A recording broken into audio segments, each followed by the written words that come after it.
Good evening everybody. आज की शाम आप सबका स्वागत है इस जूम मीट में। 2024 की सेकेंड जूम मीट है जो मैं कर रहा हूं, और मैं आशा करता हूं कि आज की जूम मीट में भी जो ये ओपन सेशन है, जहां कुछ लोगों ने जो सवाल को भेजे हैं उसके ऊपर भी, और बीच में अगर आपके भी कोई सवाल हुए तो उन पर भी चर्चा करेंगे। तो चलिए अब बिना समय गंवाए हम समय पे इसको शुरू करें। मैं रिक्वेस्ट करूंगा अमन से कि एक छोटी प्रार्थना से इसको शुरू करें। आइए हम सब प्रार्थना करें। Let us all pray. We thank you father. धन्यवाद देते हैं हमारे प्रेमी पिता कि आप हमेशा हमारे साथ हैं और पवित्र आत्मा आपकी उपस्थिति हमेशा हमारे साथ बनी रहती है। तो पवित्र आत्मा आपकी जो सील है वो हमारा प्रमाण है कि हम बचाए गए हैं। प्रभु हम आपके बच्चे हैं। पिता धन्यवाद देते हैं इस समय के लिए प्रभु, जो आपने अलग किया प्रभु कि हम आपके वचन से सीख सके। प्रभु हम जो बाइबल टीचर हैं उनके ऊपर आपकी सामर्थ को बोलते हैं प्रभु, और अनॉइंटिंग जो उनके ऊपर है प्रभु, कि वो आपके वचन की गहराइयों से हमारे लिए जो भेद लेकर आए प्रभु, वो हमारे जीवनों के लिए उत्तम साबित हो प्रभु, और हम उनको अपने जीवनों में अपनाएं प्रभु, और आपके वचन के द्वारा हम अपनी बुद्धि और समझ को प्रभु ट्रांसफॉर्म करते रहें दिन प्रतिदिन, कि हम आपके स्वरूप में ढलते जाएं प्रभु। धन्यवाद देते हैं शाम को सारे पार्टिसिपेंट्स को आपके हाथों में देते हैं, और ये प्रार्थना यीशु मसीह के नाम से मांगते हैं, आमीन। आमीन आमीन। Thank you Aman, thank you everybody. अभी हम लोग 4-5 जने जुड़े हैं। मैं अभी जो जुड़े हुए में से जिन्होंने एक सवाल पूछा था, इंग्लिश में पूछा है, वो हिंदी में भी समझा दूंगा मैं। आज की सभा में ज्यादातर हिंदी में और इंग्लिश बाइलिंगुअल करने की कोशिश करूंगा, पर कुछ लोगों का एक रिक्वेस्ट आई थी कि हिंदी में ही करें तो हमको ज्यादा अच्छी तरह समझ में आएगा। कैन हम लोग फिर सब हिंदी में ही रखें इसको? ठीक है ना? राइट। तो शिखा जी का एक सवाल था, how to overcome and still not getting what I am thinking are my thoughts of devil thought, ऐसा कुछ लिखा है। तो बेसिकली ओवरकमिंग के बारे में पूछा है। इसको हम चलते हैं वचन से, देखते हैं बाइबल क्या बताती है, कैसे हम ओवरकमर होते हैं। सबसे पहले मैं वर्स में ले आता हूं आपको आज, और बाइबल के अनुसार जब हम देखते हैं इसको, हम विल गो इनटू जॉन, यूहन्ना। और आपको अगर वर्सेस सब दिख रहे हैं तो अच्छा लगेगा मेरे को कि अमन रिस्पॉन्स दे देना सही आ रहे हैं वर्सेस की नहीं। ठीक है? Is it clear?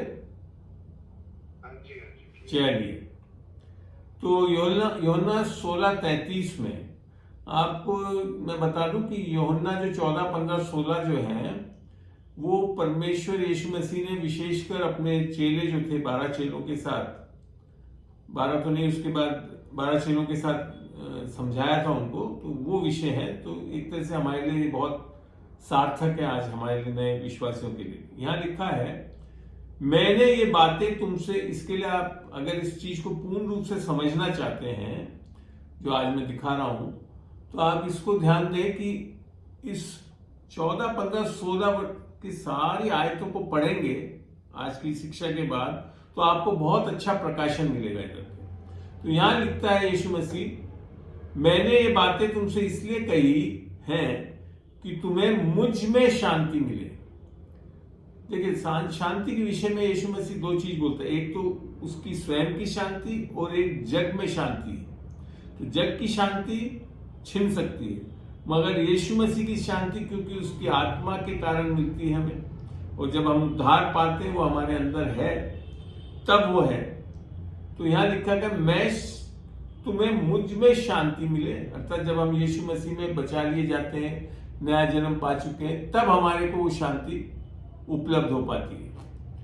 संसार में तुम्हें कलेश होता है। यहाँ संसार की शांति भी होती है, जैसे आप कभी कोई अच्छी चीजें देख लेते हो, कोई अच्छी फिल्म देख लेते हो, हास्य फिल्म देख लेते हो, तो ऐसा लगता है कि अच्छा शांत हो गया, मगर जैसे आप उठते हैं, बाहर निकलते हैं, तो उसके बाद वो शांति खत्म हो जाती है। फिर लिखता है, संसार में तुम्हें कलेश होगा। तो ये मत सोच लेना कि यीशु मसीह में आने के बाद कलेश नहीं आएगा। यीशु मसीह स्वयं यहां बोल रहा है कि जब तक हम इधर संसार में रहेंगे तो कलेश होंगे।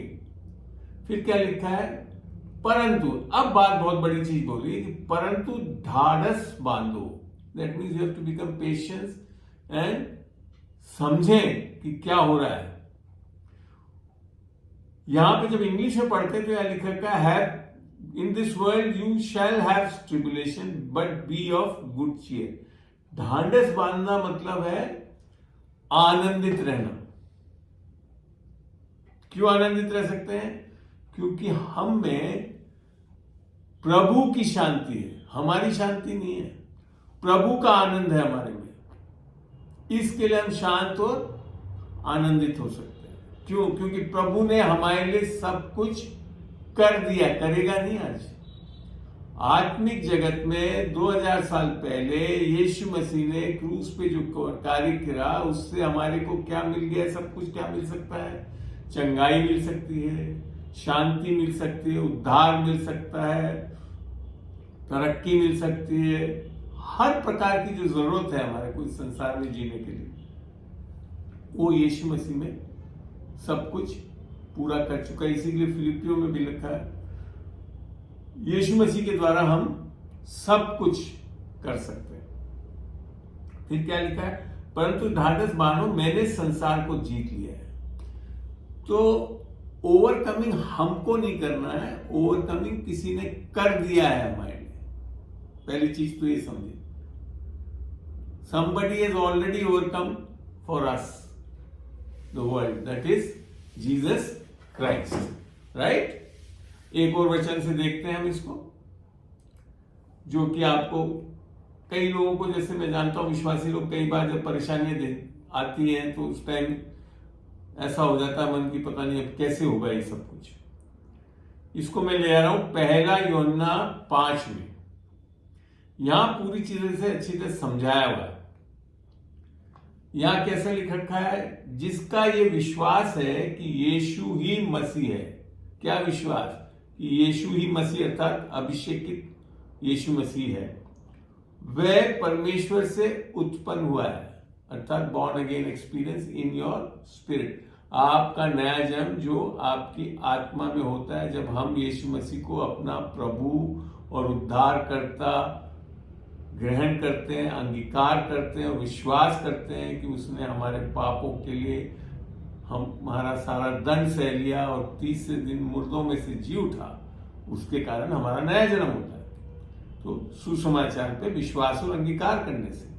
तो यहां जब लिखा है परमेश्वर से उत्पन्न हुआ है, और जो कोई, अब ये बहुत अच्छी चीज लिख गई, जो कोई उत्पन्न अर्थात जिसने उद्धार पा लिया है, जिसने नया जन्म पा लिया है, उत्पन्न करने वाले से प्रेम रखता है, वह उससे भी प्रेम रखता है जो उससे उत्पन्न हुआ। अर्थात हमारे को, हम विश्वासी एक दूसरे से प्रेम करने वाले हो जाते हैं। ये सबसे पहला एक तरह से चिन्ह है हमारा कि हमारा उद्धार हो गया है।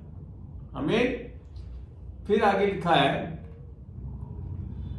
जब हम परमेश्वर से प्रेम रखते हैं, इसको छोड़ते हैं, फिर नीचे आ रहा हूं मैं, क्योंकि परमेश्वर का प्रेम यह है कि हम उसकी आज्ञाओं को माने, और उसकी आज्ञाएं बोझदायक नहीं है।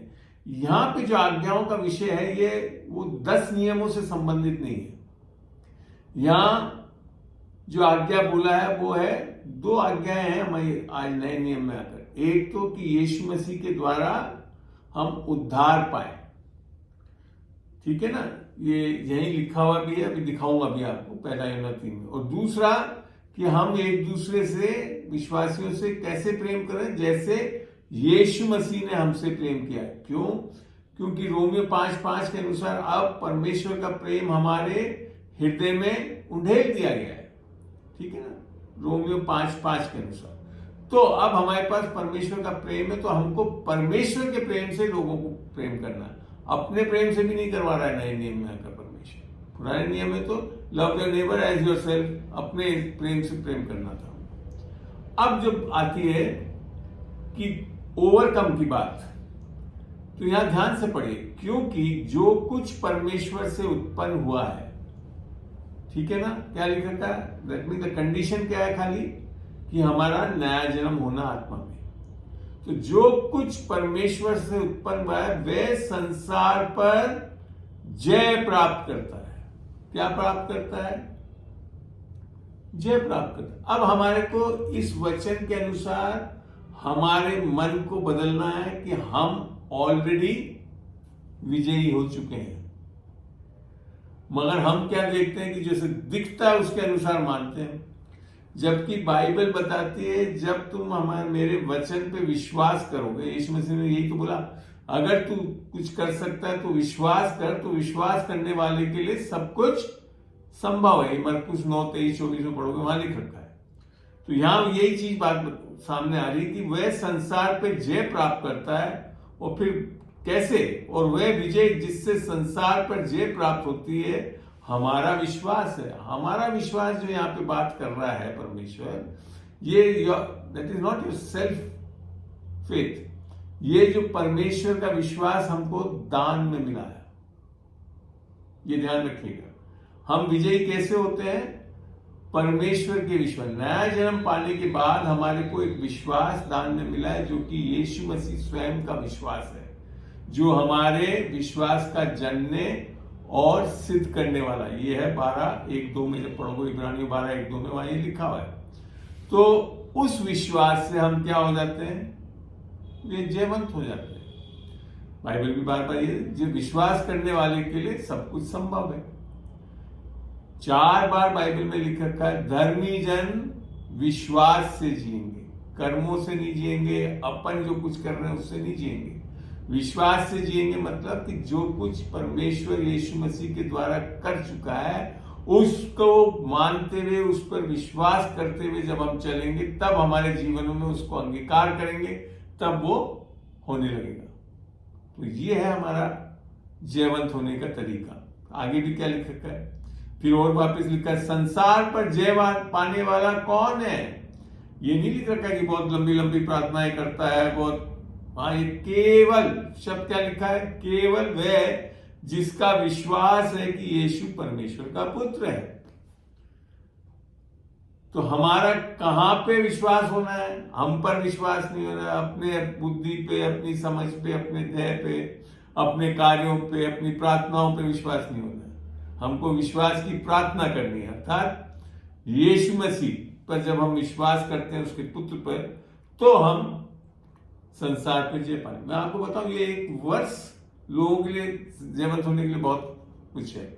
जब हमको ये पता पड़ गया कि हमारा नया जन्म हो गया, हम परमेश्वर के जन्मे हैं, हमको परमेश्वर का विश्वास दान में मिला है, क्योंकि 2 पत्रस 1:1 में लिख रखा है, हमारे को एक बहुमूल्य विश्वास हमने प्राप्त करा है यीशु मसीह की धार्मिकता के द्वारा। ये सब नोट कर लीजिए, दिखा भी देता मैं, मगर फिर बहुत ज्यादा मेरे को खोलना समय लगेगा। मगर 2 पत्रस 1:1 में यही लिख रखा है कि बहुमूल्य विश्वास हमने प्राप्त किया। आप अगर रोमियो 12 में जाएंगे, देखते हैं इसको। रोमियो 12 खोलते हैं, समझ में आ रहा है? अच्छा लग रहा है? चलिए। And specially I want Shikha to understand, क्योंकि सवाल उसी की ओर से था। जब हम 12:3 पढ़ते हैं,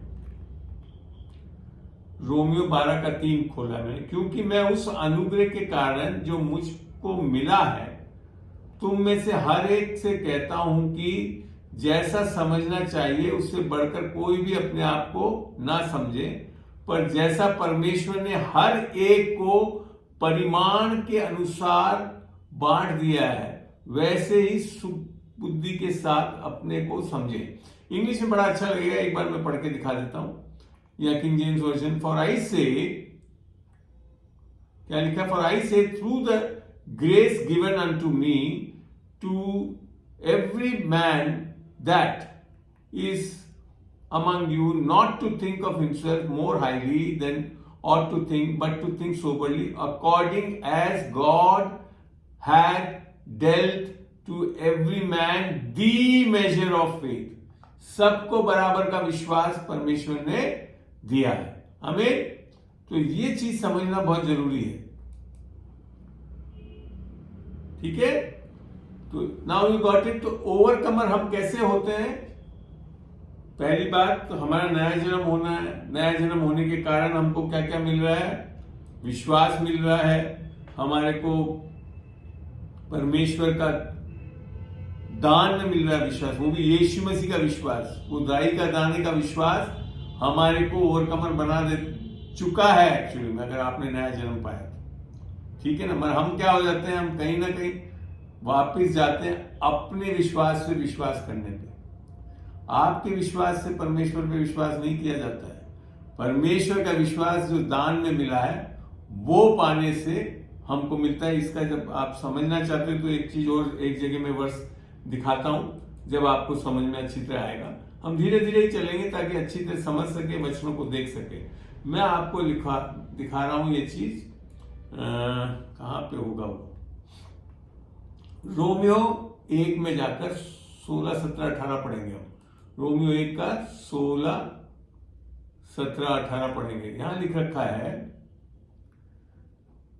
क्योंकि मैं सुसमाचार से नहीं लग जाता, इसलिए कि वे हर एक विश्वास करने वाले के लिए, पहले तो यहूदी फिर यूनानी के लिए उद्धार के नियमित परमेश्वर की सामर्थ्य, अर्थात पवित्र आत्मा है जो परमेश्वर की सामर्थ्य है, वो हमको कब मिलती है? सुसमाचार पे अंगीकार करने और विश्वास करने से।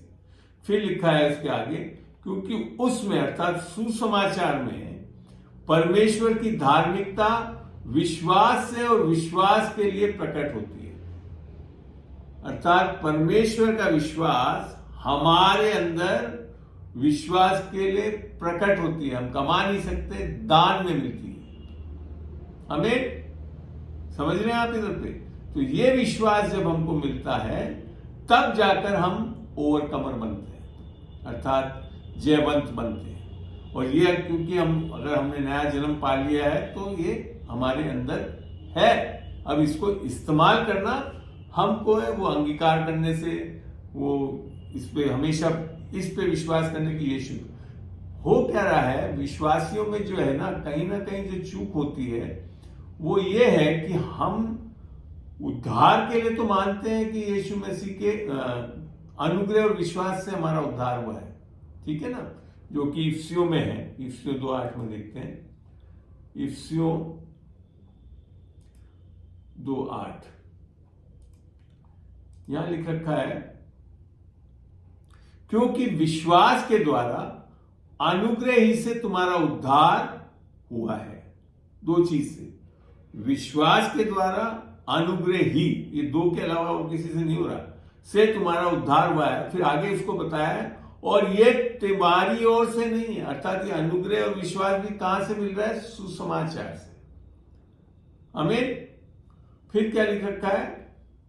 वरन परमेश्वर का दान है। तो यहां पे भी समझ में आया कि विश्वास, वो विश्वास जो हम जब सुसमाचार को सुनते हैं, उस पर अंगीकार करते हैं, विश्वास करते हैं, तो हमारे अंदर एक सबसे बड़ा बदलाव क्या आता है? पवित्र आत्मा हमारे अंदर बसावट करती है, उसके साथ परमेश्वर यीशु मसीह का जो विश्वास, जो आत्मा है, वो आकर हमारे अंदर वास करती है। और जब हम नया जन्म पा चुके हैं तो फिर क्या हो गए? हम सक्षम हो गए हैं इस संसार पे जय पाने के लिए। और जय कब पाई जाती है? जब हम आनंदित रहते हैं। आनंद कई बार हम खो देते हैं, अर्थात चलते नहीं आनंद में। इसको दिखाते हैं क्योंकि संसार में परीक्षाएं आएंगी, बाइबल भी यही बताती है।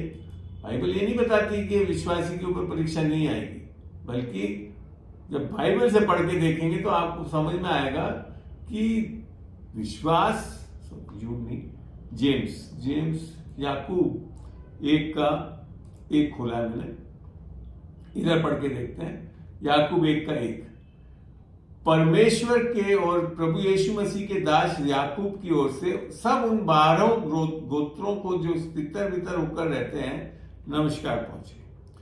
हे मेरे भाइयों, अब देखिए क्या लिख रखा है याकूब ने, हे मेरे भाइयों, जब तुम नाना प्रकार की परीक्षाओं में पढ़ो, यही तो ओवरकम करना है हमको, पढ़ो तो क्या करना है? उसको पूरे आनंद की बात समझो। हम क्या हो जाते हैं, ये क्या हो गया हमारे साथ, ऐसा क्यों हो रहा परमेश्वर, ये कुड़कुड़ाते हैं, रोने लगते हैं। बाइबल क्या बता रही है, इसको पूरे आनंद ही नहीं, पूरे आनंद। क्यों? क्योंकि जब आप इस आनंदित स्वभाव में आएंगे ना, तब शैतान घबराता है कि अरे मैंने तो इसके ऊपर परीक्षा डाली और ये तो मजे मार रहा है। और क्यों मजे मार सकते हैं, आनंदित होते हैं? क्योंकि यीशु मसीह ने हमारे लिए सब कुछ कर दिया। ही बिकेम एन ओवरकमर, इसके लिए आनंद का विषय है हमारे लिए तो। और बल्कि आगे पता है क्या लिखा है, ये जानकर कि तुम्हारे विश्वास के परखे जाने से धीरज उत्पन्न होता है। परमेश्वर विश्वास को नहीं परख रहा, वो तो देने वाला है उस विश्वास को। शैतान परखता है उस विश्वास को, ये बताने के लिए, ये सिद्ध करने के लिए, देखो तुम्हारे विश्वास में चलने से कोई फायदा नहीं है।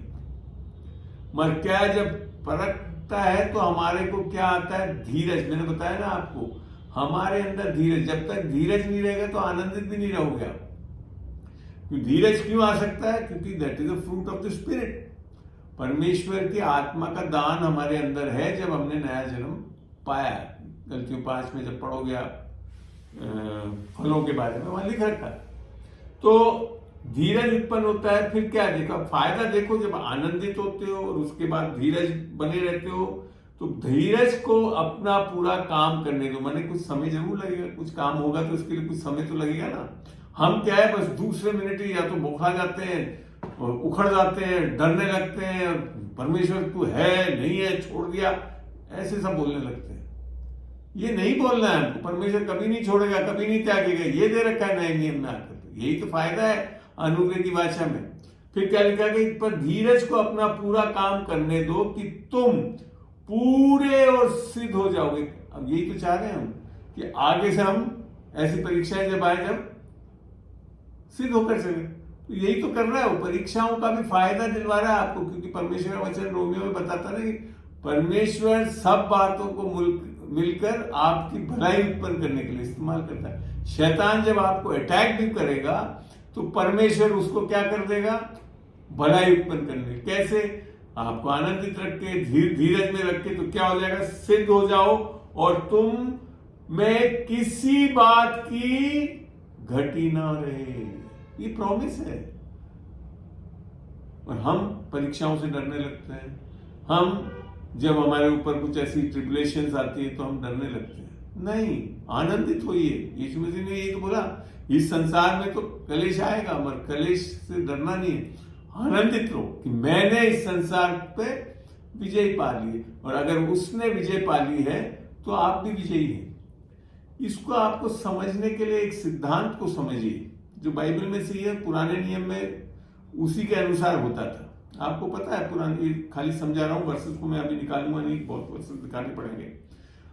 महायाजक पुराने नियम में साल में एक बार होली ऑफ द होलीज, पवित्र स्थान में दाखिल होता था। उसको पांव में रस्सी बांध के भेजा जाता था, घंटियां होती थी, सब होती थी, अंदर हर कोई नहीं जा सकता था। होली ऑफ द होलीज पवित्र स्थान में खाली महायाजक जाता था, वो भी लहू को लेकर जाता था बलि चढ़ाकर। और जब वो वहां से सही सलामत अगर अंदर जाकर कहीं मर मुरा गया तो उसकी बॉडी को खींचना पड़ता था। और ऐसी हालत में इजराइल जो था, यहूदी लोग पे बहुत संकट आते थे उस एक साल के लिए। भूखमरी आ सकती थी, आक्रमण होते थे, सब होते। मगर अगर याजक सही सलामत जिंदा बाहर निकल के आ जाता था तो आशीष के ऊपर आशीष आ जाती थी। तो कौन था? महायाजक की स्थिति के अनुसार इजरायली लोग या तो आशीषित होते थे या श्राप और ये सारी परेशानी आती थी। उनके स्वयं के कुछ करने से नहीं आ रही थी, महायाजक के कारण आ रही थी। आज की तारीख में कौन है हमारा महायाजक? यीशु मसीह। ठीक है, तो आज हमको आशीष और श्राप का मिलने का कारण अगर पुराने सिद्धांत से चले तो महायाजक के कारण। मगर यीशु मसीह कैसा महायाजक है? हमेशा के लिए हमारे लिए महायाजक बन गया और उसने परमेश्वर को हर स्थिति में, हर चीज में प्रसन्न कर दिया है हमें। इसके लिए आज हम आनंदित रह सकते हैं, इसके लिए हम आज ओवरकमर हो सकते हैं। सब चीज फायदे मिल गए हमको, बिकॉज हमको क्या मिला है, ये सब विरासत में मिलती है, क्योंकि यीशु के कारण हमें ये सब चीजें मिलती है। अब समझ रहे हैं? तो वचन के सिद्धांतों को हम नहीं समझेंगे तो कुछ ना कहीं हम अपनी कामों को, अपनी प्रार्थनाओं तक को, इन सबको जोड़ देंगे। तो उससे क्या होता है, हम सोचते हैं हम बहुत अच्छी प्रार्थना कर लेंगे तो आनंदित हो जाएंगे। नहीं, आप आनंदित हो क्योंकि यीशु का आनंद आपके अंदर है। फलों में यही तो लिख रखा है, प्रेम, आनंद, विश्वास। जो आत्मा के फल जो है वो यही तो है। वो आप कमा नहीं रहे हो, वो आपको दान में मिलता है। अब क्या हम क्या सोचते हैं पता नहीं है, अभी तो हम कुछ परिस्थितियां देख के हम सोचते हैं नहीं हो सकता आनंदित। नहीं, आत्मा में आपके अंदर पूरा आनंद है यीशु मसीह का। और हमको आनंद अपने आनंद से नहीं होना है, हमको यीशु प्रभु के आनंद से आनंदित होना है। और जब प्रभु के आनंद से आनंदित रहोगे तो जो कुछ मांगोगे तो वो मिलेगा आपको। वो मिलने का कारण मैं बताया ना, क्योंकि वो आपका महायाजक है। परमेश्वर को देना पड़ेगा, क्योंकि परमेश्वर ने किसके द्वारा हमको आशीषित करता है, महायाजक को देखता है। महायाजक एक्सेप्टेबल है। अगर ग्रहण योग हो गया है परमेश्वर को, हो चुका है, वो निस्संदेह हो चुका है, तो फिर हमको क्या मिलेगा, आशीष ही मिलेगी। मुझे नहीं है समझ में। हमको अभी भी हम सोचते हैं हमारे कर्मों से बहुत अच्छी बाइबल पढ़ लें। ये मैं नहीं कह रहा हूँ कि बाइबल नहीं पढ़ो, मैं आज जो भी सिखा रहा हूँ बाइबल से ही सिखा रहा हूँ, मगर समझे तो सही लिखा क्या है वचन में हमारे लिए। हमें अभी भी हम लोग, कई लोग अभी भी जूझ रहे हैं कि कहीं ना कहीं कुछ गलत तो कर देते हैं हम, कभी ना कभी पाप तो। मगर वास्तव में अगर बिब्लिकली देखें ना, आज यीशु मसीह लिखा था ना कि जब वो उठाया गया तो दाहिने हाथ में जाकर परमेश्वर के बैठा है। पढ़ा हुआ है ना ये बाइबल में आपने, यीशु मसीह की हिस्ट्री में भी लिख रखा है, बहुत जगह लिख रखा है। अब देखते हैं दाहिने हाथ जाकर बैठा क्यों, कोई सोच के बता सकते हैं, रेस्पॉन्स दे सकते हैं कोई? यीशु मसीह दाहिने हाथ में जाकर क्यों बैठा है परमेश्वर के? Somebody, even Aman can respond, anybody else? खोल दे अमन, आप लोग, हाँ बोलिए, कोई बताइए, कैलाश जी बताइए।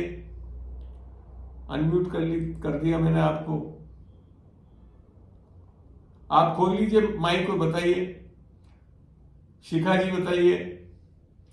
आज जब परमेश्वर यीशु मसीह उठाया गया और दाहिने हाथ में जाकर बैठा है, आप अनम्यूट कर ले, कैलाश जी अनम्यूट कर ले, आप खोल के पार्टिसिपेंट्स का करके खोले। हाँ खोल, अब आप बोले, आप कैलाश जी बोले, कुछ बोले आप, कैलाश जी कुछ बोल के तो बोले। हाँ बिल्कुल आएगी, आपने अनम्यूट कर लिया। बताइए कि दाहिने हाथ में जाकर क्यों बैठा है वो आज? ये तो परमेश्वर ने पहले प्रतिज्ञा कर दी थी। क्या? कि तेरे जो शत्रु हैं उनको मैं तेरे पांव की, मैं पांव नीचे, पांव तले की बात नहीं कर रहा हूं। मैं कह रहा हूं यीशु मसीह को दाहिने हाथ में क्यों बिठा रखा है परमेश्वर ने? क्या कारण है जिसके कारण वो दाहिने हाथ में जाकर बैठा? जबकि महायाजक जो है वो हमेशा खड़ा रहता था पुराने नियम में, मगर ये महायाजक जाकर दाहिने हाथ में बैठ गया है, वो क्या कारण है? परमेश्वर को जो परमेश्वर की जो इच्छा थी वो पूरी कर दी, उनको प्रसन्न कर दिया, और परमेश्वर ने उनको सारे अधिकार दे दिए। ठीक है, अधिकार तो पहले भी थे, ऐसा बात नहीं है। यीशु मसीह ने बोला ना, स्वर्ग में और पृथ्वी पर मेरे पास अधिकार और मैं अधिकार, तो यीशु मसीह के पास से कभी भी अधिकार नहीं छीना। ठीक है ना? क्या कारण है? और कोई बताना चाहेगा? Shikha, can you react? आप बंद कर लीजिए Kailash ji. Shikha, can you open your mic and react on this? Shikha, आप अपना माइक, हाँ प्रेज़ द लॉर्ड, बोले वाई यीशु मसीह क्यों दाहिने हाथ में जाकर बैठा हुआ है? क्या कारण है उसको वो सीट मिली?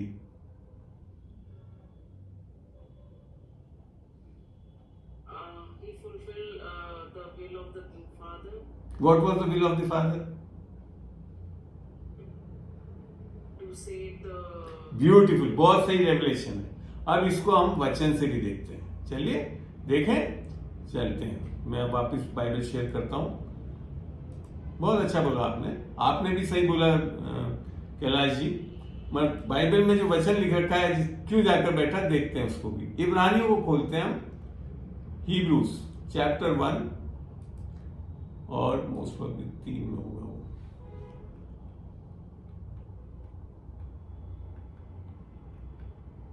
हाँ 3 में लिखा है, इब्रानियों 1:3 में, वह उसकी महिमा का प्रकाश और उसके तत्व की छाप है और सब वस्तुओं को अपनी सामर्थ्य के वचन से संभालता है। पूरी हम लोग बोलते हैं ना एटम्स और ये न्यूट्रॉन्स प्रोटॉन्स क्यों चलते रहते हैं सही, that is due to the ability of Jesus Christ and the word के वचन से संभालता है। फिर क्या लिखा है, वह पापों को धोकर, दैट मीन्स पर्जिंग, इंग्लिश में क्या लिख रखा है, when he had by himself purged our sins, हमारे पापों को सब धो दिया, हिम समान, हमारे को यशाया में लिखा है हिम समान कर दिया है, धोकर ऊंचे स्थान पर महामहिमन के दाहिने जा बैठा। तो कारण क्यों है वह दाहिने हाथ जाकर बैठा? वैसे तो याजक हमेशा खड़े रहते थे पुराने नियम में, कभी भी बैठ नहीं पाते थे, मगर ये बैठा है महायाजक। क्यों? क्योंकि जो उसका कार्य था कि हम पूरे संसार के लिए उनके पापों को धोकर, रेमिशन ऑफ सिन कर, इसके लिए जाकर बैठा है। और ये कब मिल रहा है? जब कोई व्यक्ति अपने पापों के लिए यीशु मसीह पे विश्वास कर रहा है कि उसने मेरे पाप ले लिए, उसका दंड सह लिया और वो मृतकों में से तीसरे दिन जी उठा, तब उसको मिल रहा है। ये कंडीशन है मिलने की। मगर कर किसने दे दिया? यीशु मसीह ने पूरे जगत के पाप के लिए माफी दे चुका है। उसका एक कतरा लहू का काफी था पूरे जगत के पापों को, अर्थात हमारे पहले जो किए, आज अगर कुछ कर दें और आगे कुछ करेंगे, उन सबको माफ कर चुका है यीशु मसीह। परंतु एक पाप है जिसको परमेश्वर माफ नहीं कर सकता है। कोई सोच के बता सकता है? ये भी जानना बहुत जरूरी है। चलिए मैं वापस खोलता हूं, रिएक्ट करें आप लोग। अच्छा लग रहा है आज आपको? कौन आप में से बोलना चाहता है? खोल लें माइक को और बोले, अनम्यूट कर लें। एक ऐसा पाप है जिसको परमेश्वर माफ नहीं कर सकता। जी बोले कैलाश जी। पवित्र आत्मा क्या जी? पवित्र आत्मा को? पवित्र आत्मा की निंदा। पवित्र आत्मा की निंदा कैसे करते हैं कैलाश जी, बताना जरा उदाहरण के लिए। पवित्र आत्मा की निंदा मतलब अस्वीकार करना, स्वीकार नहीं करना। वेरी गुड, बहुत है। और कोई बोलना चाहेगा? बहुत अच्छा बोले आप। तो इसको भी देखते हैं, अपन वचन से भी देखेंगे कि ऐसा कौन सा पाप है जिसको परमेश्वर माफ नहीं कर सकता। और कोई बोलना चाहेगा? चलिए वचन से देखते हैं इसको। वचन हम चलेंगे पहला यूहन्ना में। अच्छा लग रहा है आज आपको? वचन भी दिख रहा है, सब चीज बता रहे हैं। पहला यूहन्ना 5 खोल लें और हम चलते हैं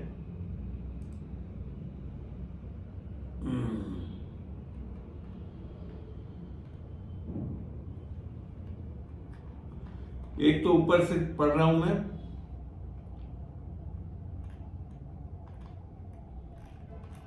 अ, 16 जाकर पढ़ता हूं। यदि कोई अपने भाई को ऐसा पाप करते देखे, पापों को नहीं लिख रखा है, ऐसा पाप करते देखे जिसका फल मृत्यु ना हो, मतलब ऐसे पाप जो कि मृत्यु फल नहीं है जिनका, तो विनती करे और परमेश्वर उसे उनके लिए जिन्होंने ऐसा पाप किया है जिसका फल मृत्यु ना हो, जीवन देगा। तो ऐसे पाप माने बाकी सारे पाप को परमेश्वर ने माफी दे दी है यीशु मसीह के द्वारा, उसके लहू के बहाए जाने से उसने उनका दंड सह लिया। ठीक है। पाप ऐसा भी होता है जिसका फल मृत्यु है, इसके विषय में मैं विनती करने के लिए नहीं कहता। तो ये है वो पाप, क्या कि यीशु मसीह के जो द्वारा उद्धार उसने दे दिया है, अगर हम उसको नहीं लें, उसको एक्सेप्ट नहीं करें, तो ये परमेश्वर माफी नहीं दे सकता हमारे। आई बात समझे? सब प्रकार का अधर्म तो पाप है, परंतु ऐसा पाप भी है जिसका फल मृत्यु नहीं। तो बाकी सारे पापों का तो कोई जरूरी नहीं, अगर आपको माफी मिल जाए तो मृत्यु नहीं मिलेगी। तो ये जो है पाप क्या है कि हम जब यीशु मसीह को अपना उद्धारकर्ता स्वीकारते नहीं। इसको हम देखते हैं, यीशु मसीह ने स्वयं इसको समझाया था हमको, जब हम देखते हैं सुसमाचार यूहन्ना में। चलिए सुसमाचार 3 यूहन्ना 3 और मैं 16 के आगे, 16 तो आप सब जानते हैं अच्छी तरह। परमेश्वर ने जगत से ऐसा प्रेम किया कि उसने अपना इकलौता बेटा दे दिया कि जो कोई उस पर विश्वास करे वह नाश ना हो परंतु अनंत जीवन पाए। अब देखते हैं आगे। परमेश्वर ने अपने पुत्र को जगत में इसलिए नहीं भेजा कि जगत पर दंड की आज्ञा दे, परंतु इसलिए कि जगत उसके द्वारा उद्धार पाए। तो मैंने आपने कैसा भी पाप किया हो, यीशु मसीह इसी के लिए आया ताकि आपके सारे पापों की माफी मिल सके। ठीक है, सारे पापों की। आप ये मत सोच लेना कि कोई बहुत बड़ा पाप कर दिया उसकी नहीं मिलेगी। सब छोटे से लेके बड़े पाप को यीशु मसीह ने अपने ऊपर ले लिया और उसका दंड सह लिया। इसके लिए आज आपको और मेरे को माफी मिल सकती है। आमीन। आगे क्या लिखा है, और ये दंड देने नहीं आया परमेश्वर, यीशु मसीह हमारे लिए क्या आया, उद्धार देने के लिए आया हमारे को। फिर क्या लिखा, जो उस पर विश्वास करता है उस पर दंड की आज्ञा नहीं होती, परंतु जो इस पर विश्वास नहीं करता वह दोषी ठहराया जा चुका है। जो मैंने समझाया ना कि एक जो निर्णय दंड का हमारे ऊपर किस कारण से हो रहा है, क्या इसको यूं समझाऊं मैं कि आज कई लोग जो भी जाएंगे नरक वो पापों के करने के कारण नहीं जा रहे हैं। निसंदेह पाप करना गलत है, ये मैं नहीं प्रोत्साहन दे रहा हूं कि पाप करते रहे, मगर इसके लिए जा रहे हैं कि उनके लिए पापों की माफी उपलब्ध करा दी है परमेश्वर ने, उसे ले नहीं रहे, इसके लिए नरक जा रहे हैं। इसी के लिए जो यहां निर्णय का कारण क्या बताया कि अगर तुमने विश्वास किया तो दंड की आज्ञा नहीं है, और अगर विश्वास नहीं किया तो आपके ऊपर दंड की आज्ञा है। तो परमेश्वर इतना सिंपलटन है, निर्णय लेने के लिए बहुत बड़ी फाइलें नहीं चलाना है उसको एक चीज से निर्णय लेना है कि यीशु मसीह के सुसमाचार को जो उसने अपने इकलौते बेटे को दे दिया मनुष्य के लिए, जगत के लिए, और प्रेम करा इसके लिए दिया। करे आज करेगा नहीं, आप कुछ अच्छा करोगे इसके लिए प्रेम नहीं कर रहा है परमेश्वर। सुसमाचार परमेश्वर ने जगत से ऐसा प्रेम किया, पहले ही कर चुका है। हम आए नहीं उसके पहले ही, हम पापों को करा भी नहीं उसके पहले भी, हमारे पापों को देख ध्यान था उसको, तब भी हमारे लिए उन्होंने प्रेम किया और उसने अपने इकलौते बेटे को दे दिया। यही तो परमेश्वर का प्रेम है, यही तो सिद्ध करता है जो यूहन्ना में लिख रखा है कि उस जगत में उसने अपने बेटे को क्यों दिया, ये उसका प्रेम दर्शाता है। तो उससे हमको माफी मिल सकती है, मगर हम ले नहीं रहे, इसके लिए नरक जा रहे हैं। तो दंड जो देने का कारण है परमेश्वर द्वारा, वो खाली यही है कि क्या आपने यीशु मसीह के द्वारा आपके जो भी और सबने पाप किया है। रोमियो 3:23 बताती है कि सबने पाप किया और महिमा से रहित है। तो सबको उद्धार की जरूरत है, और उद्धार करता एक ही है, अलग अलग धर्मों के हिसाब से नहीं उद्धार करता। परमेश्वर ही उद्धार करता बन सकता था, और उसको देह में आना पड़ता, क्योंकि पापों का दंड देह में सहना पड़ता, और ये किया यीशु मसीह ने। इसके लिए आज हमारे को माफी उपलब्ध है, इसके लिए चंगाई उपलब्ध है, इसके लिए हमारे को उन्नति उपलब्ध है, इसके लिए आज हम हमारे को बुद्धि ज्ञान देता है कि हम धन कमा सकते हैं। आमीन। इसके लिए क्यों, यीशु मसीह के कारण। तो बेसिकली इसको और एक जगह से मैं भी दिखाता हूं कि झील की आग की झील में किसको डाला जाता है, इसको भी देखते हैं, कारण क्या है देखते हैं इसका। दूसरा थेसलोनिका का 1:6 या 7 में चलते हैं। अच्छा लग रहा होगा आपको, यहां 6 से पढ़ रहा हूं, नहीं 7 से। और तुम जो कलेश पाते हो, यहां पे भी एक बात तो लिखी है, हम लोग विश्वासी लोग कलेश पाएंगे, ऐसी बात नहीं लिख रखा। यहां तक भी लिख रखा है, जब गलतियों में पढ़ते हैं तो जो देह से उत्पन्न हुए, अर्थात देह में चलने वाले के कारण हमारे ऊपर कलेश भी आते हैं हमें, ठीक है ना। आज भी जो है अविश्वासी लोगों के कारण विश्वासी लोग परेशान किए जाते हैं, और ये होगा है बिब्लिकल है।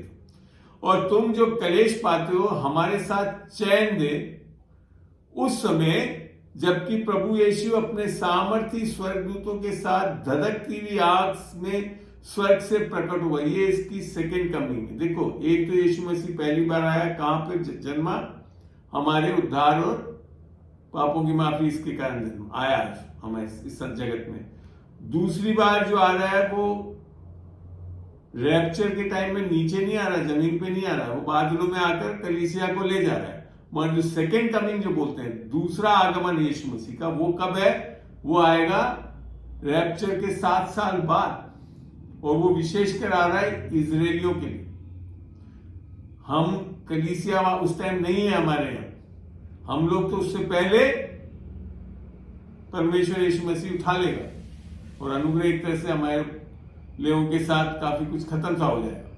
मगर क्या लिखा है? दैत्य आज से स्वर्ग में प्रकट होगा, और जो परमेश्वर को नहीं पहचान, जिसने परमेश्वर को नहीं पहचानते और हमारे प्रभु यीशु मसीह के सुसमाचार को नहीं मानते, उनसे पलटा लेगा।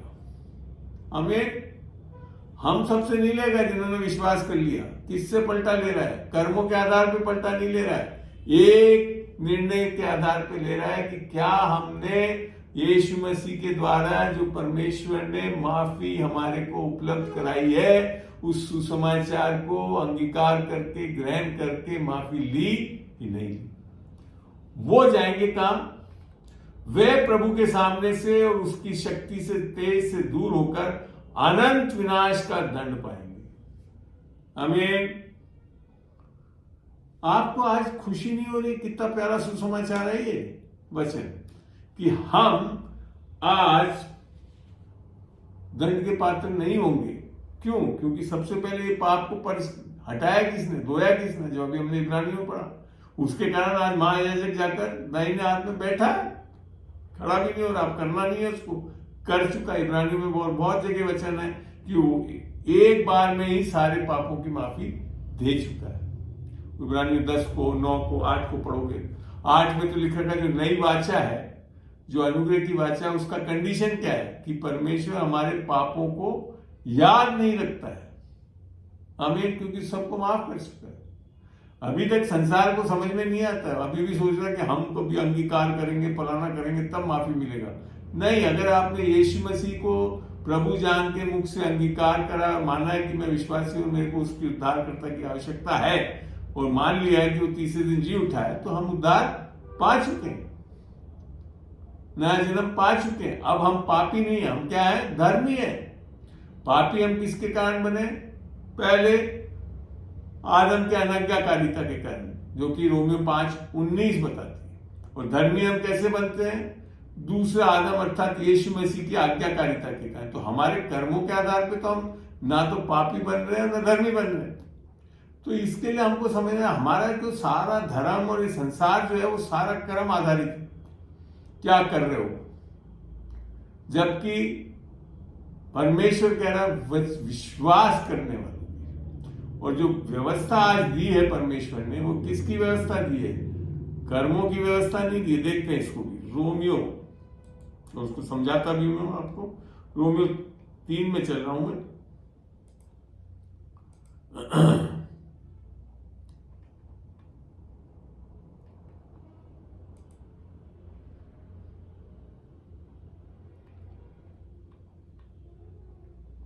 अब यहां समझा रहा है 3:24 में, परंतु उसके अनुग्रह अर्थात यीशु मसीह के अनुग्रह से उस छुटकारे के द्वारा, जो हमने पढ़ा ना, पर्ज, रेमिशन ऑफ सिन, छुटकारे के द्वारा जो मसीह यीशु में है, सेंत में धर्मी ठहराए जाते हैं, मुफ्त में। सेंत में मीन फ्रीली, इंग्लिश में देख लो तो यहां लिख रखा है, being justified freely by his grace through the redemption that is in Jesus Christ.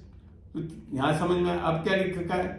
उससे परमेश्वर ने उसके लहू के कारण, हमारे कुछ कर्मों के कारण नहीं मिल रहा, उसके लहू के कारण एक ऐसा प्रायश्चित ठहराया जो विश्वास करने से कार्यकारी होता है। कार्यकारी कब होता है? जब हम उस पर विश्वास करते हैं, तब हमारे लिए लागू होता है। ठीक है ना? कि जो पाप पहले किए गए और जिन पर परमेश्वर ने अपनी सहनशीलता से ध्यान नहीं दिया, उनके विषय में वो अपनी धार्मिकता प्रकट करता है, दान में देता है हमको। हमें वो अधर्मियों को दान दे रहा है, धार्मिकता। ये रोमियो 4 में भी लिख रखा है।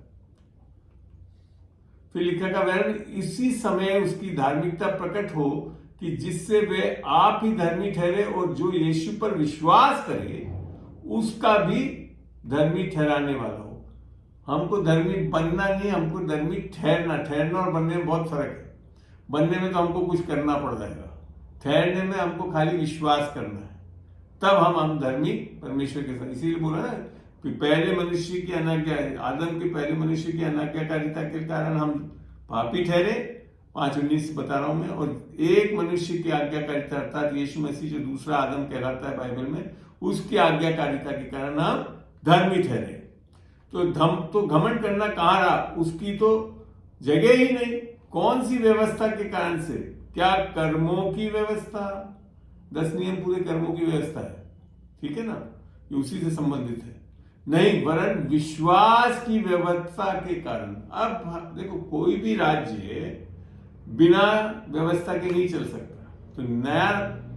तो परमेश्वर का राज्य आज नए नियम के अनुसार किसके अनुसार चलता है? विश्वास की व्यवस्था के कारण। आमीन। और विश्वास भी किसका विश्वास? परमेश्वर का विश्वास, यीशु मसीह का विश्वास जो हमसे मिला है। और इसको जो दूसरा, और यहां आगे बहुत अच्छा लिखा, इसलिए हम इस परिणाम पर पहुंचते हैं कि मनुष्य व्यवस्था के कामों के बिना विश्वास के द्वारा धर्मी ठहरता है। फिर क्या लिखता है आगे? क्या परमेश्वर केवल यहूदी क्योंकि एक ही परमेश्वर है जो खतने वालों को अर्थात यहूदियों को विश्वास से और खतना रहित अर्थात हम लोग अन्य जाति को भी विश्वास के द्वारा धर्मी ठहराएगा। तो क्या हम विश्वास व्यवस्था को विश्वास के द्वारा व्यर्थ ठहराते हैं? कदापि नहीं। ये ध्यान रखिए, जब आप यीशु मसीह की धार्मिकता दान में पाते हैं तो आप व्यवस्था को व्यर्थ नहीं ठहराते। यहाँ लिख रखा है वरन व्यवस्था को स्थिर करते हैं। आमीन। ये समझ आ जाएगी आपको। हम ये फिर जो कर्मों के आधार पे आप चलने की सोचते हो ना, वो नहीं रहेगा आपके अंदर। वास्तव में जब इस उद्धार को पालो तो आप पहले तो कोशिश करते थे पाप नहीं करने के लिए, अब एक्सीडेंटली आप पाप नहीं करेंगे, ये मतलब है। क्योंकि अंदर आपके पापी स्वभाव तो हटा दिया गया है जो पाप करवाता था। आज हम धार्मिकता के, और हमारे अब क्या है, हमारे मनुष्य जो अपने अंगों के अब हम बड़े आसानी से परमेश्वर की धार्मिकता के अधीन देकर बिना पाप के चल सकते हैं। हमें तो ये चीजों को पढ़ने से समझ में आया। तो कौन सी व्यवस्था? ये जो विश्वास की व्यवस्था है, इसको रोमियो 8 में जाकर और अच्छी तरह समझ में आएगा कि क्या है। रोमियो 8 को खोल के देखते हैं और मैं अब थोड़ी देर में इसको खत्म करूंगा, उसके बाद आपको कोई सवाल हो तो लेना। तो सबसे पहले चीज 8:1 क्या लिखता है? इसलिए अब जो मसीह यीशु में है, अर्थात उद्धार नया जन्म पा लिया, उन पर दंड की आज्ञा नहीं है। आमीन। फिर आगे क्या लिखा है? क्योंकि जीवन की आत्मा की व्यवस्था, विश्वास की व्यवस्था की है, जीवन की आत्मा की व्यवस्था ने मसीह यीशु में मुझे पाप की और मृत्यु की व्यवस्था से स्वतंत्र कर दिया है। पाप और मृत्यु की व्यवस्था क्या थी? 10 नियम, पता है आपको। और इसको अगर आपको समझाना चाहूं तो बाइबल से समझाता हूं। 2 कोरिन्थियों खोलते हैं। अच्छा लग रहा है आज इन चीजों को, सत्य को ग्रहण करके देखिए आप। 2 कोरिन्थियों 3 का मैं आगे दिखाता हूं। यहाँ पे यहां लिखा है, जिसने हमें नई वाचा के सेवक होने का योग भी किया, शब्द के सेवक नहीं वरन आत्मा के, क्योंकि शब्द मारता है और आत्मा जिलाता है। अब आपको 2 चीज बताई जा रही है, आत्मा और शब्द। अभी हमने सुना विश्वास की व्यवस्था, फिर परमेश्वर की आत्मा की व्यवस्था क्या है? वो वही है, विश्वास की व्यवस्था। अब आगे पता क्लियर करा। और यदि मृत्यु की ये वाचा जिसके अक्षर पत्थरों पर खोदे गए थे, ये किस पे? 10 नियम थे जो पत्थरों पे खोदे गए थे।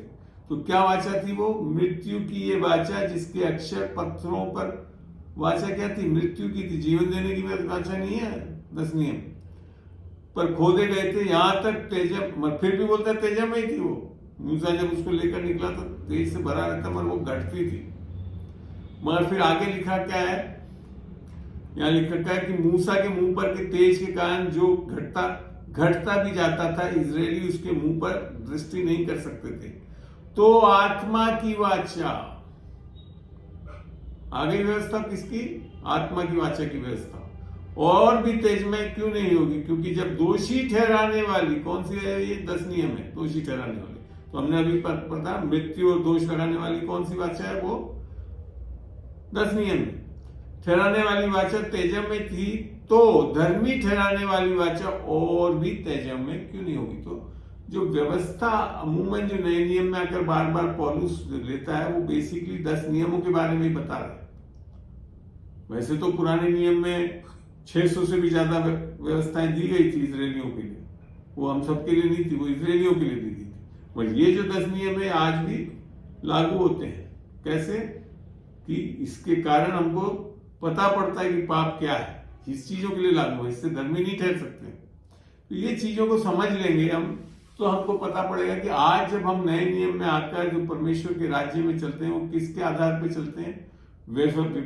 व्यवस्था के आधार पे नहीं चलते, विश्वास से जीते हैं। और इसको पौलुस ने बहुत अच्छी तरह समझाया, जिससे मेरे को बहुत अच्छा लगता है। कल कुलूसियों खोल रहा हूं मैं आपको, इसके लिए मैं बता रहा हूं, जब तक आप इन चीजों को देखोगे नहीं वचन में से, तब तक हमको समझ में नहीं आएगा कि नए नियम में आकर बदलाव क्या है।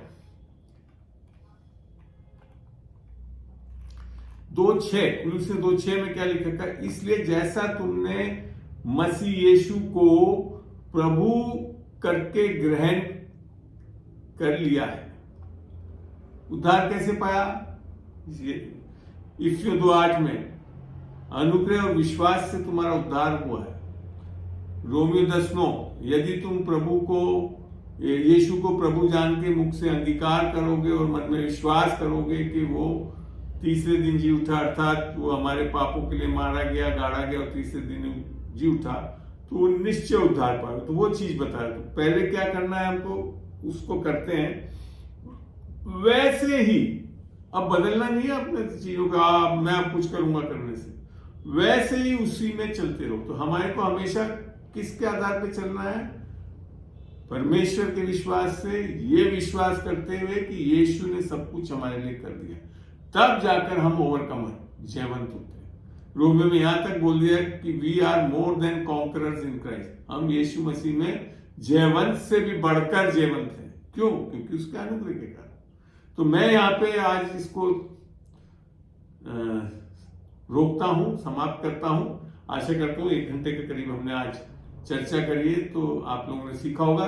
मैं फिर अभी इसको, ये स्क्रीन को शेयर करना बंद करता हूं। अगर आपके कोई सवाल हो तो मैं लेने के लिए तैयार हूं, उसको और कोई वचन से बताना तो बताऊंगा। तो बताइए, आप में से कोई पूछना चाहता है तो। ओमवती जी, आपने माइक खोल रखा है, कुछ पूछना चाहती हैं? ओमवती यादव जी, जी। और कोई भी पूछना चाहता है तो माइक खोल ले। ये एंड्रॉइड ब्लूबर्ड वाला कौन है भाई? ब्लू ड्रॉइड, कोई बता सकता है अपना नाम? एंड्रॉइड ब्लू ड्रॉइड, क्या ब्लू ड्रॉइड जी। तो कोई पूछना चाहता है, कोई सवाल आज इन चीजों पे? अमन, आप कुछ पूछना चाहते हो? बेटा ऐश्वर्या, आप कुछ पूछना चाहते हो? कोई भी पूछना चाहते हैं तो अपने माइक को अनम्यूट करके बोल दें। अन्यथा मैं सोचता हूं कि एक बार मैं इसको एक छोटी सी प्रार्थना से, इसको रिकॉर्डिंग को मैं अब समाप्त करूं, ताकि ये यूट्यूब पे डाल दें। आगे उसके बाद मैं खुला हूं, अभी भी बंद नहीं कर रहा हूं जूम भी। आप जो भी पूछना चाहे तो पूछ सकते हैं। मैं छोटी सी दुआ करता हूँ। प्रभु तेरा धन्यवाद देता हूँ आज जो भी जुड़ा है खुदावन, और आगे जब हम खुदावन भी आज जो शिक्षा दी है उसकी रिकॉर्डिंग को ये यूट्यूब चैनल पे डालते हैं खुदावन, उसे तो सुरक्षित रखेगा खुदावन, ताकि लोगों के लिए एक प्रकाशन का शिक्षा मिल सके और समझ सके खुदावन कि हम जयवंत कैसे होते हैं खुदावन। प्रभु को धन्यवाद देते हैं, आदर देते हैं, महिमा देते हैं, आपके वचन के ऊंचा उठाते हैं अपने जीवन में खुदावन, क्योंकि तूने अपना वचन ही सबसे ऊंचा उठाया हुआ है। धन्यवाद देते हैं इस समय जो भी जुड़े और आगे खुदावन जो इसको सुनेंगे खुदावन, तेरी प्रकाशन की आत्मा लोगों को दर्शाए कि हम यीशु मसीह में जयवंत से भी बढ़कर जयवंत हैं, और हम जयवंत यीशु के कारण होते हैं, हमारे कामों से उससे नहीं होते हैं। यीशु के नाम से हम मांगते हैं, आमीन।